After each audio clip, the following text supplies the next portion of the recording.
पहुंचे पीपा पुल इस बात की गवाही दे रहा है कि महाकुंभ में न सिर्फ सौंदर्य लाइट्स पर काम किया गया है, बल्कि श्रद्धालुओं के लिए मेले में सफर को आरामदायक भी बनाया गया है। महाकुंभ मेले का रात का ये वीडियो महाकुंभ प्रशासन ने जारी किया है। तो आप देखिए कितना अद्भुत लग रहा है ये संगम का किनारा, क्योंकि जिस तरीके से लाइटनिंग की गई है, चारों तरफ आपको रोशनी नजर आ रही होगी। भले रात का ये वीडियो है, लेकिन ऐसा लग रहा है मानो हर तरफ रोशनी है, अभी भी उजाला ही उजाला है। किस तरीके से वो जो लाइट का रिफ्लेक्शन है वो जब पानी में पड़ रहा है, जल में पड़ रहा है, तो वहां पर किस तरीके से वो और ज्यादा ऐसा लग रहा है जैसे मोतियां जो हैं वो जल में तैर रही हैं। इस तरीके का नजारा जो है ये तस्वीरों में साफ नजर आ रहा है। महाकुंभ में अलग अलग रंग दिखाई दे रहे हैं। फर्राटेदार अंग्रेजी बोलने वाले नागा साधु भी मिले। उन्होंने शिव तांडव कर अपनी भावनाओं का इजहार किया। नागा साधु दिगंबर शिवानंद जी महाराज से न्यूज 18 ने खास बातचीत की। हैरानी की बात यह है कि नागा साधु स्पेनिश के अलावा 7 भाषा के ज्ञाता भी हैं।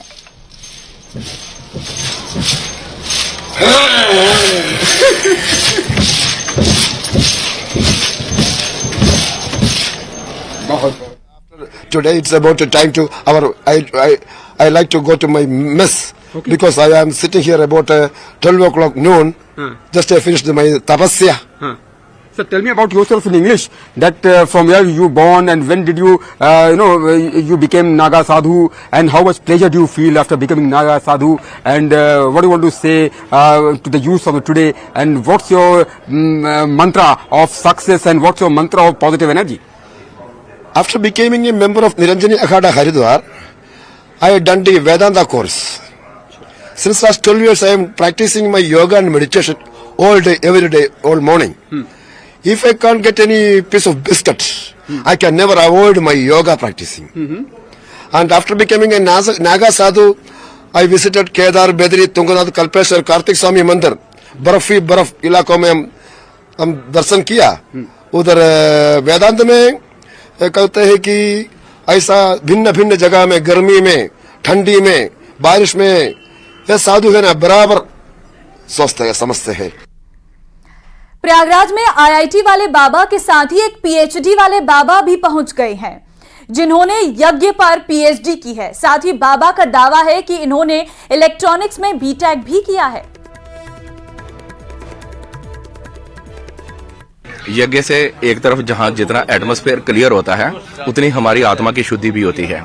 और मेरा अपना पर्सनल जो मैंने अनुभव किया है वो ये है कि हमारे कुछ भक्त जो हैं वो किसी क्रॉनिक डिजीज से जब गुजरते हैं, कैंसर जैसी, ल्यूकेमिया, ब्लड कैंसर जैसी भयानक गुजारी उनको प्रॉब्लम आई, और कोरोना काल में जिनकी किडनीज के ऊपर प्रॉब्लम आई, लीवर फेलियर, किडनी फेलियर, तो हमने उनके लिए जब यज्ञ किया तो 15 दिन में जो जिसको वो लीवर ट्रांसप्लांट के लिए लेके जा रहे थे अमेरिका में, कनाडा में, कैलगरी से एडमिंटन और रिसर्च सेंटर में लेके जा रहे थे, और 15 दिन में जो किडनी और जो लीवर हैं वो रिवर्स हुए हैं, और आज वो बच्चे बिल्कुल ठीक ठाक हैं। कहाँ से पीएचडी हुई है आपकी महाराज जी यज्ञ पर? मेरी असम से हुई है।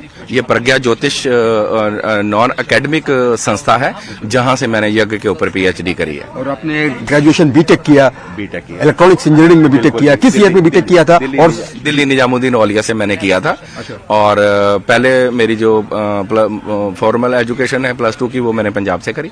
उसके बाद मैं वहाँ दिल्ली निजामुद्दीन औलिया से करी, लेकिन क्योंकि संन्यास लेने के बाद पिता का नाम और मेरा स्वयं का नाम बदल जाता है, तो वो नाम हम दिखा नहीं सकते, वो नामों का हम सर्टिफिकेट हमारे लिए किसी काम के नहीं है। तो हमने अपना एग्जाम देने के बाद ही अपने आप को सर्टिफाई किया, और फिर एमए मैंने करी। एमए महर्षि वेदव्यास विद्यालय गुजरात से करी, और फिर ये पीएचडी करी है। और मैं आप सब लोगों को आपके चैनल के माध्यम से बहुत सारा साधुवाद, बहुत बहुत धन्यवाद। आइए जन्म जन्म के पुण्य फलें, आओ सब हम प्रयाग कुंभ चलें। तो दीक्षा लेने के बाद संत जीवन आसान नहीं होता। महिला संतों का जीवन भी किसी रहस्य से कम नहीं है। साध्वी के जीवन में तप है, परिवार से अलगाव है, दूसरों की सेवा ही धर्म है। ऐसी ही एक महिला संत की कहानी भी आपको दिखाते हैं इस रिपोर्ट के जरिए।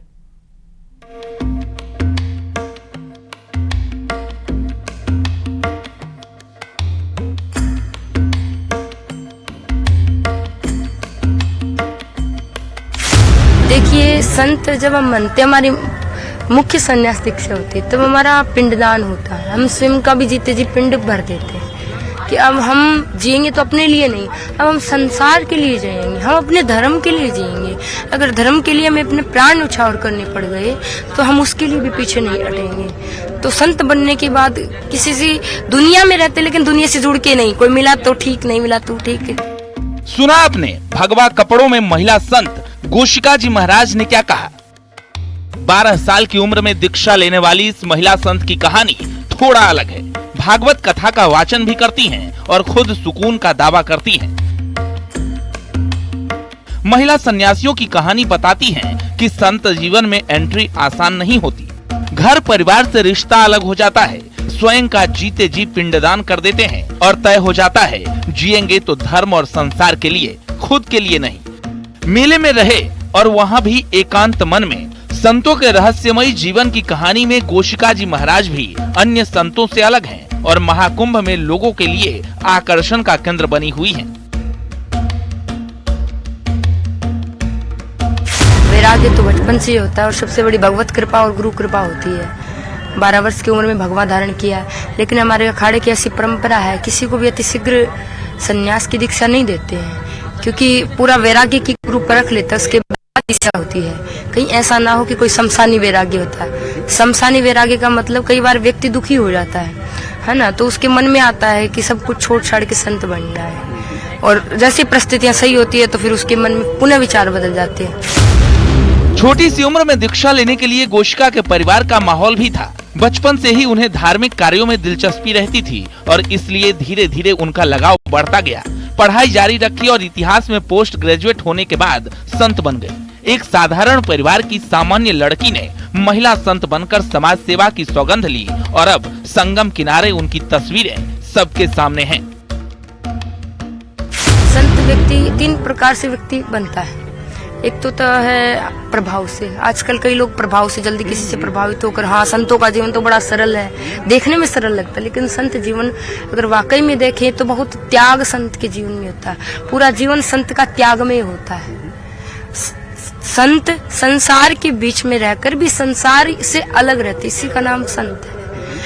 आजकल देखिए भौतिक सुविधाओं का उपयोग भी संत करते हैं, तो कई लोग कहते हैं अरे पुराने संत तो पहाड़ों में रहते थे, अब तो संत संसार के बीच रहते। पहली बात तो अब पहले के जमाने में पहाड़ कंदराएं थी, अब इतने पहाड़ रहे नहीं है ना। दूसरी बात, पहले इतनी भौतिक सुविधा थी नहीं। हम संत सुविधाओं का इस्तेमाल करते हैं लेकिन उसमें आसक्त नहीं होते। जाहिर है महिला नागा सन्यासी भी महाकुंभ में आस्था की डुबकी लगाने के लिए पहुंच चुकी हैं। उनके जीवन और दीक्षा से जुड़े कई रहस्य हैं जो आम दिनों में सामने नहीं आते। 12 साल की उम्र में दीक्षा लेने वाली इस महिला संत की कहानी भी थोड़ा अलग है, जो बताती है कि कैसे अपना सामान्य जीवन त्याग कर संन्यास की राह अपनाई है। 12 वर्ष की आयु में दीक्षा ले ली।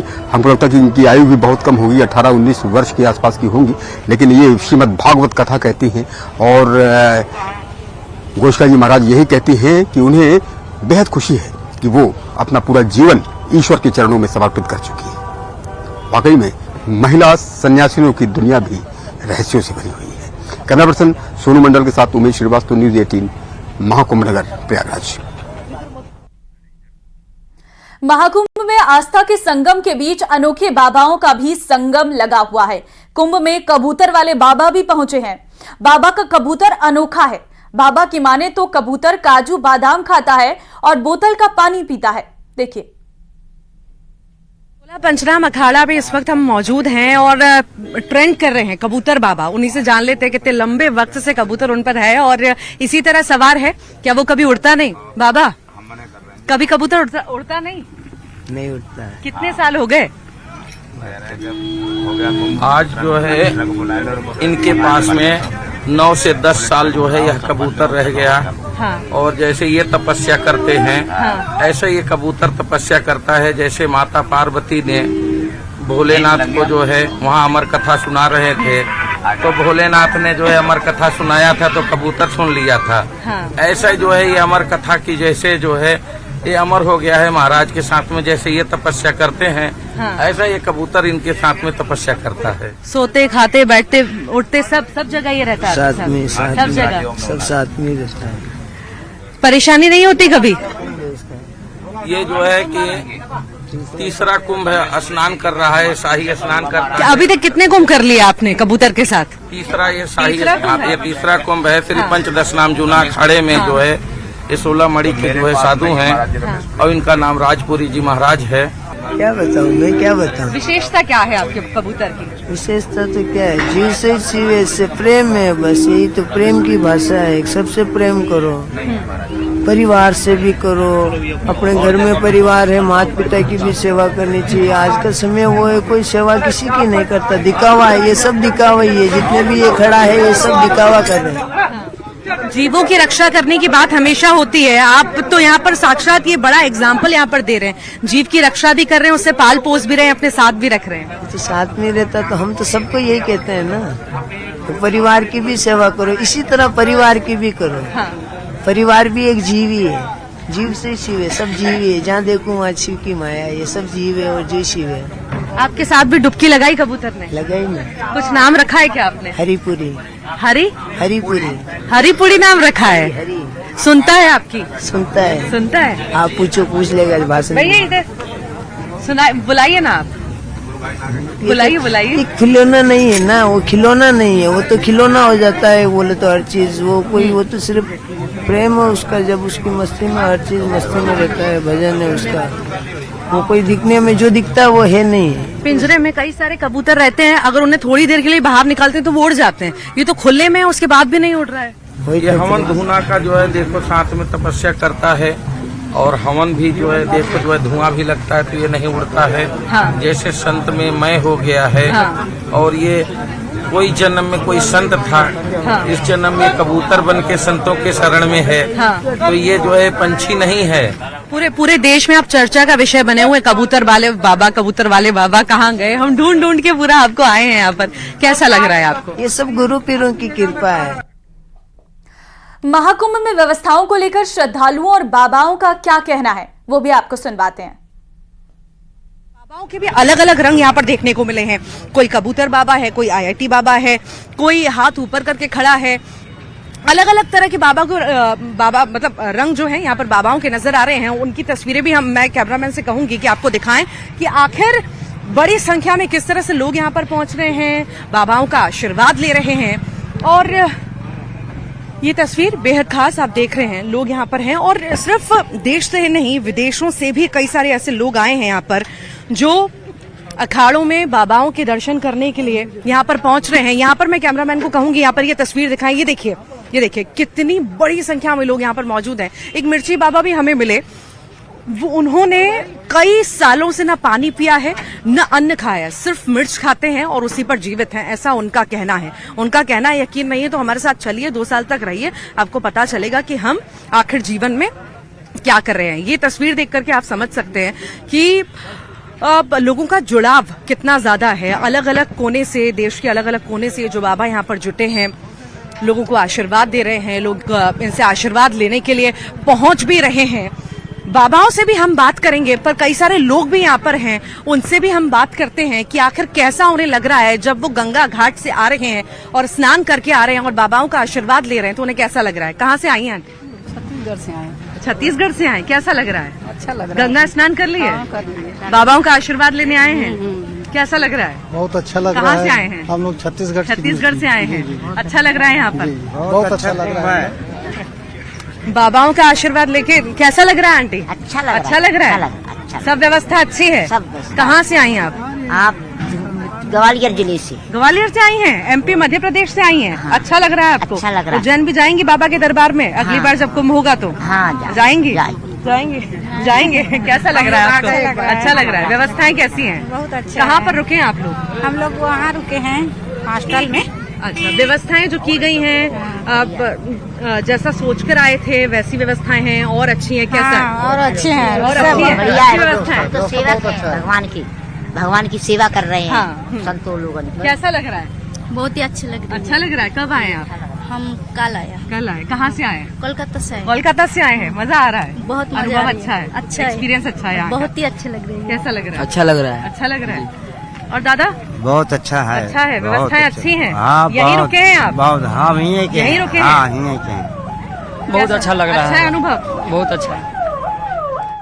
चलिए अब कुंभ से सीधा आपको लिए चलते हैं पहाड़ों की बर्फबारी की ओर, क्योंकि पहाड़ों पर एक बार फिर बर्फबारी का मौसम चल रहा है। उत्तराखंड की वादियों से लेकर हिमाचल प्रदेश और जम्मू कश्मीर के पहाड़ों पर जबरदस्त बर्फबारी देखने को मिल रही है, जिसकी वजह से पारा लुढ़क गया है। मैदानों पर भी मौसम की मार पड़ने लगी है। कोहरा सड़कों पर परेशानी खड़ी कर रहा है। आप ये रिपोर्ट देखिए।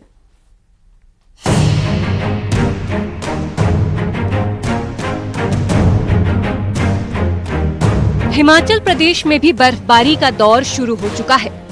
लाहौल स्पीति में मौसम ने फिर करवट बदली है। सुबह जब लोगों की नींद खुली तो बाहर का नजारा सफेद था।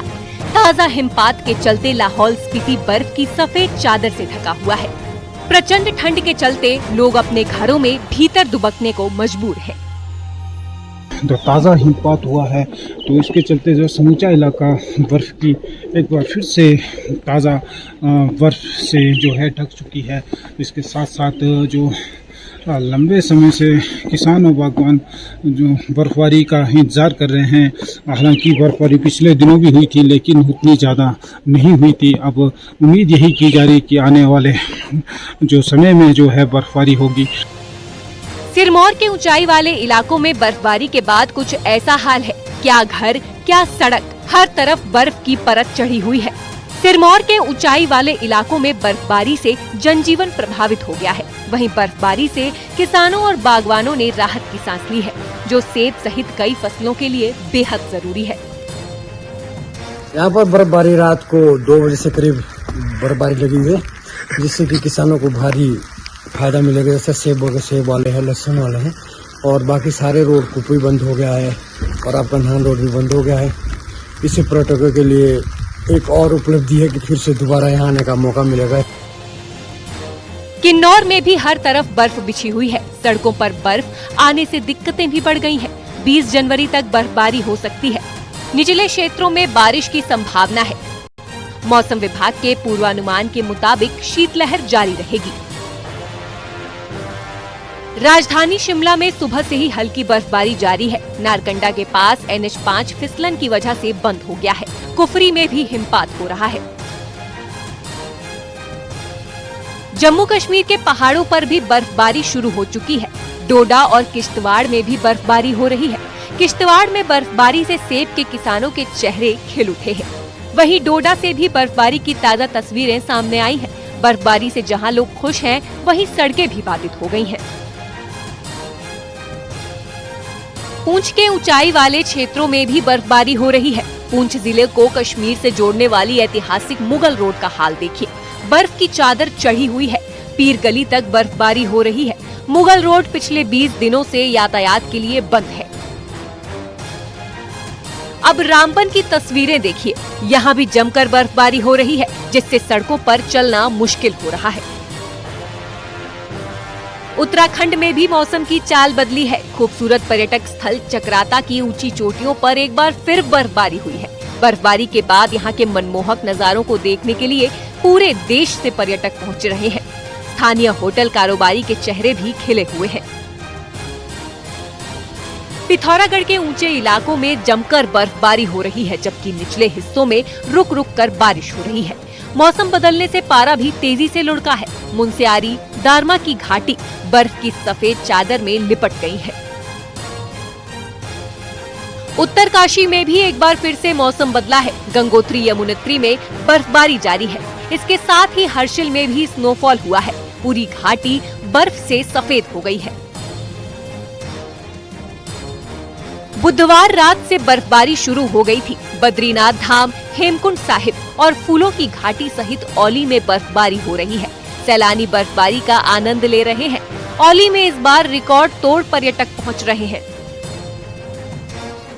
मैं जोशीमठ औली मोटर मार्ग पर हूँ। यहाँ पे किस तरीके से बर्फ़ की मोटी चादर इस समय जम चुकी है और जो गाड़ियाँ हैं वो पीछे आप देखिए, गाड़ियाँ इस समय ऊपर नहीं चढ़ पा रही हैं। जो छोटी गाड़ियाँ हैं वो इसी नीचे, यानी कि जो ये टीवी टावर वाला इलाका है, यहाँ पे फंस चुकी है और यहाँ से ऊपर नहीं जा रही। हालांकि BRO के मजदूर यहाँ पे पहुँच चुके हैं। सड़क को खोलने का काम किया जा रहा है, लेकिन अभी भी यहाँ पे लगातार मौसम बदला हुआ है। ऐसे में बर्फबारी। और चलिए